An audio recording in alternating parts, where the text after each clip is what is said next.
11월 27일 누리호 4호와 12월 2일 아리랑 7호가 단 닷새 차이로 하늘을 갈랐을 때 이 두 발사체의 등장은 온 세계를 충격에 빠뜨렸습니다. 처음에는 아리랑 7호가 그저 그런 과학 위성처럼 보였죠.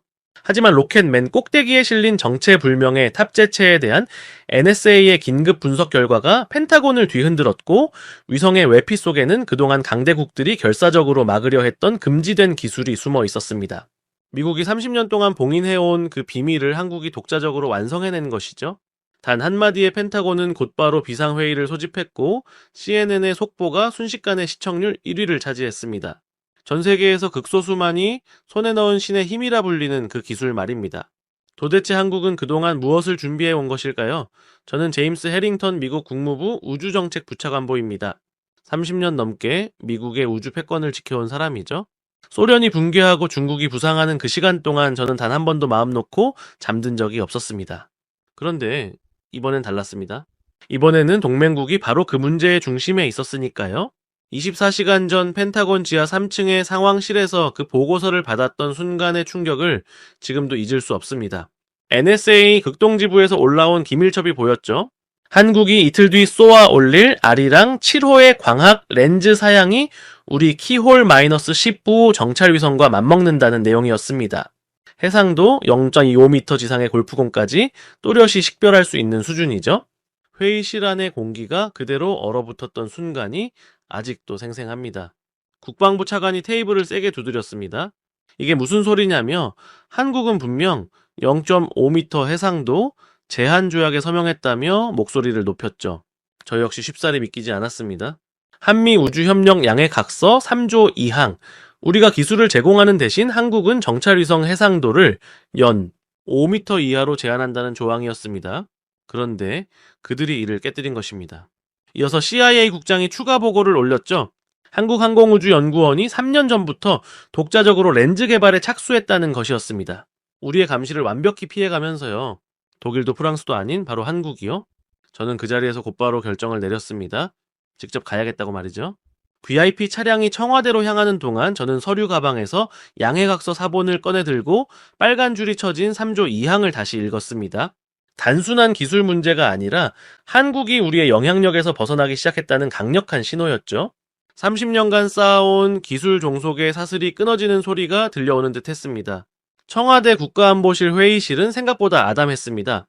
타원형 테이블에 한국 측 인사 5명이 앉아 있었고, 국방부 차관과 과학기술정보통신부 실장, 그리고 한국항공우주연구원 관계자들이었습니다. 저는 통역 없이 직접 영어로 입을 열었습니다. 분명히 그들 중 누군가는 알아들을 테니까요. 저는 아리랑 7호의 광학 해상도를 0m로 제한하라고 강하게 요구했습니다. 소프트웨어로 잠금 장치를 걸겠다고 했죠. 만약 이를 거부한다면 다음 달로 예정된 F-35 전투기 부품 수출을 중단하겠다고 경고했습니다. 50기의 총액은 약 70억 달러에 달했습니다. 한국 측의 반응은 전혀 흔들림이 없었습니다. 격앙되거나 당황하는 기색은 눈꼽만큼도 찾아볼 수 없었죠. 국방부 차관이 침착하게 답변했습니다. 검토 후 내일 오후까지 회신하겠다는 것이었죠. 너무나 침착한 태도였기에 이미 이런 상황을 예상한 듯 보였습니다. 회의를 마치고 호텔로 돌아가는 길, 제 휴대전화가 진동했습니다. CIA 국장으로부터 온 암호화 메시지였죠. 메시지 내용은 간결했습니다. 한국이 자체 암호화 프로토콜을 개발 중이니 확인이 필요하다는 것이었습니다. 저는 창밖으로 펼쳐진 서울의 야경을 바라보며 곰곰이 생각에 잠겼습니다. 상황이 생각보다 훨씬 복잡하고 깊다는 느낌이 들었죠. 호텔방에 들어와 워싱턴과 화상회의를 진행했습니다. 국방장관이 직접 지시를 내렸습니다. 어떤 방법을 써서라도 한국의 우주 독립을 저지하라는 명령이었죠. 저는 고개를 끄덕였지만 한편으론 불안감이 엄습했습니다. 30년간 함께했던 동맹국이 이제는 우리를 상대로 새로운 게임을 시작한 것입니다. 그것도 우리가 만든 질서를 스스로 뒤엎으면서 말이죠. 다음날 만날 예정인 나로우주센터의 박준혁 단장에 대한 자료를 다시 읽어봤습니다. MIT 출신으로 나사에서 5년간 근무한 이력, 우리 시스템을 누구보다 잘 이해하고 있는 인물이었습니다. 그의 곁에는 위성통신 암호화 분야의 전문가인 최서윤 박사가 있었습니다. 이 두 사람이 무언가를 준비하고 있다는 느낌이 강하게 들었습니다. 새벽 3시가 넘어서야 겨우 잠에 들었지만 꿈속에서도 0.25마 25mm라는 숫자가 머릿속을 떠나지 않았습니다. 11월 26일 오전 9시 나로 우주센터로 향하는 헬기 안에서 저는 한국의 해안선을 내려다봤습니다. 전남 고흥산면이 바다로 둘러싸인 작은 반도에 한국의 우주정 야망이 고스란히 집약되어 있었죠. 헬기가 착륙장에 내리자 박준혁 단장은 이미 저를 기다리고 있었습니다. 악수하는 순간 그의 눈빛을 바라봤죠. MIT 동문이라는 친근한 느낌은 어디에서도 찾아볼 수 없었습니다. 차갑고 계산적인 눈빛만이 남아 있었습니다. 그는 저를 발사 통제동으로 안내했습니다. 엘리베이터를 타고 3층으로 오르는 동안 저는 곧장 본론을 꺼냈습니다. 내일 누리호 발사 때 텔레메트리 데이터를 콜로라도 미우주군 사령부와 실시간으로 공유해야 한다라고 말했죠. 박준혁 단장의 표정이 굳어졌습니다. 이유를 묻기에 저는 미리 준비한 답변을 내놓았습니다. 안전 모니터링 때문이라고 누리호가 국제우주정거장 궤도에 근접하니 충돌 방지를 위한 실시간 추적이 필요하다고 설명했습니다. 물론 진짜 이유는 따로 있었습니다. 한국 로켓의 궤도 제어권을 우리 쪽에서 쥐고 싶었던 것이었죠. 통제실에 들어서자 거대한 스크린 앞에서 엔지니어들이 분주히 움직이고 있었습니다. 카운트다운 시계는 24시간 52분을 가리키고 있었죠. 박준혁 단장이 저를 회의실로 이끌었습니다. 그곳에는 이미 미국 기술 고문단 7명이 자리 잡고 있었습니다. 로키드 마틴 보잉 나사에서 파견된 전문가들이었죠. 고문단 책임자인 마크 톰슨이 노트북을 펼쳤습니다. 화면에는 누리호의 텔레메트리 프로토콜이 떠 있었죠. 그는 박준혁 단장에게 발사 5분 전부터 위성 분리까지 모든 데이터를 우리 쪽에 전송하는 프로그램을 반드시 설치해야 한다고 설명했습니다. 겉으로는 백업이라 했지만 실제로는 한국 로켓을 완벽히 감시하기 위한 장치였습니다. 박준혁 단장은 오랫동안 화면을 응시하다가 마침내 고개를 끄덕였습니다. 알겠다고 했죠. 그런데 설치 과정은 자신들이 직접 맡겠다라고 했어요. 보안을 이유로 내세웠죠. 속으론 피식 웃음이 나왔습니다. 어차피 우리 소프트웨어가 들어가면 한국 측에서 뭘 하든 전부 우리가 들여다볼 수 있을 테니까요. 점심시간이 되자 박준혁이 저를 센터 식당으로 안내했습니다. 놀랍게도 그는 영어로 대화를 이어갔습니다. MIT 시절 얘기와 나사에서의 경험까지 자연스럽게 꺼냈죠. 그의 진짜 의도가 뭔지 저는 알 수 없었습니다. 제 경계를 풀려는 건지 아니면 오랜만에 동료를 만나 반가웠던 건지 헷갈렸습니다. 식사를 마치고 박준혁은 저를 지하로 데려갔습니다. 백업 통제실이라고 했어요. 만약을 대비한 예비 시설이라고 설명했죠. 좁은 방에 모니터가 대여섯 개 정도 놓여 있었는데 저는 대수롭지 않게 둘러봤습니다. 그냥 형식적인 공간쯤으로 생각했거든요. 하지만 그게 저의 가장 큰 실수였다는 걸 나중에서야 알게 됐습니다. 오후 3시쯤 다시 통제실로 돌아왔을 때 최서윤 박사를 처음 만났습니다. 30대 중반쯤으로 보이는 여성 과학자였고 위성통신 암호 분야의 전문가라고 소개받았습니다. 그녀는 저에게 예의를 갖춰 인사했지만 눈빛만은 냉정하고 날카로웠습니다. 박준혁과 짧게 무언가를 주고받던 두 사람은 제가 가까이 가자 대화를 멈췄죠. 저녁 7시가 되자 미국 고문단이 텔레메트릭 프로그램 설치를 마쳤다고 보고했습니다. 박준혁이 직접 시스템을 확인했고 모든 데이터가 콜로라도로 전송되는지 테스트했습니다. 완벽하게 작동했습니다. 저는 마음이 놓였습니다. 이제 내일 발사 때 한국이 무엇을 해도 우리가 실시간으로 감시할 수 있으니까요. 호텔로 돌아가는 차량 안에서 워싱턴과 통화했습니다. 국방장관이 직접 전화를 받았고 텔레메트리 공유 시스템 구축이 완료됐다고 보고하자 만족해했습니다. 이제 한국은 더 이상 우리 시야를 벗어날 수 없다는 말을 했죠. 하지만 저는 묘한 불안감을 지울 수 없었습니다. 박준혁이 너무 쉽게 동의한 게 신경 쓰였거든요. 밤 11시 호텔방에서 다음날 일정을 정리하고 있을 때였습니다. 프론트에서 전화가 왔고 박준혁 단장이 로비에서 기다린다고 했습니다. 급히 내려가 보니 그는 소파에 앉아 커피를 마시고 있었죠. 이 늦은 시간에 무슨 일이냐고 묻자 박준혁은 조용히 내일 발사 시간을 30분만 늦춰달라고 말했습니다. 1시 30분으로 바꿔달라는 요청이었죠. 이유를 묻자 미국 정찰위성이 그 시간대에 한반도 상공을 지나가서 혹시 모를 전파 간섭을 피하고 싶다고 했습니다. 저는 고개를 끄덕였습니다. 합리적인 부탁이라고 생각했으니까요. 하지만 방으로 돌아가자마자 바로 콜로라도 우주군 사령부에 연락했습니다.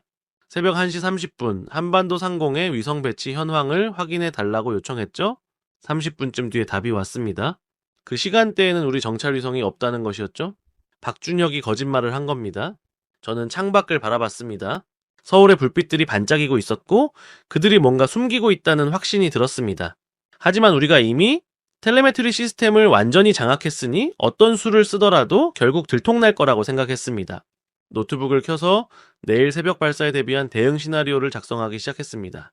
한국이 어떤 계획을 세웠더라도 결국 우리가 한 발 앞서 있다고 믿으면서요. 11월 27일 새벽 0시 30분 나로우주센터의 통제실은 말 그대로 팽팽한 긴장감이 감돌았습니다. 저는 미국 자문단 옆 보조 콘솔에 서서 여러 대의 모니터에 시선을 고정하고 있었어요. 발사까지 남은 시간은 30분. 누리호는 이미 발사대 위에 우뚝 선 채 액체 산소 주입까지 모두 끝난 상태였습니다. 마크 톰슨이 노트북 화면을 살피더니 콜로라도로 보내는 텔레메트리 신호가 정상적으로 전송되고 있다라고 말했죠. 그 말을 듣고 저는 잠시 안도의 숨을 내쉬었습니다. 이제부터는 한국이 어떤 움직임을 보여도 우리 쪽에서 모든 상황을 실시간으로 지켜볼 수 있으니까요. 박준혁 단장이 헤드셋을 착용하고 마지막 점검을 시작했습니다. 그의 목소리는 한치의 흔들림도 없이 차분하게 울려 퍼졌어요. 1단 엔진 상태 확인, 2단 엔진 준비 완료 페어링 분리장치 점검, 모두 정상 모든 게 계획대로 흘러가고 있었습니다. 저는 손목시계를 올려다 봤습니다. 0시 50분, 발사 10분 전이었죠. 그때 갑자기 마크의 노트북 화면이 깜빡거리기 시작했습니다. 그는 당황한 듯 키보드를 두드렸고 신호가 약해진다고 중얼거렸어요. 저는 얼른 그의 어깨 너머로 화면을 들여다봤습니다. 텔레메트리 데이터가 하나둘씩 사라지더니 이내 전체 화면이 검게 변해버렸죠. 다른 자문단 요원들의 컴퓨터도 상황이 똑같았습니다. 7대 노트북 화면에 동시에 신호 없음이라는 빨간 경고 문구가 떴어요. 저는 바로 박준혁 단장 쪽으로 달려갔습니다. 목소리를 높여 발사 중지하라고 지금 당장 카운트다운을 멈추라고 외쳤습니다. 박준혁 단장은 천천히 고개를 돌려 저를 바라봤고 그의 얼굴엔 놀랄 만큼 평온함이 깃들어 있었습니다. 미안하지만 발사는 계속된다고 단호하게 답했어요. 모든 시스템이 문제 없냐고 물으니 그는 침착하게 그렇다고 답했습니다.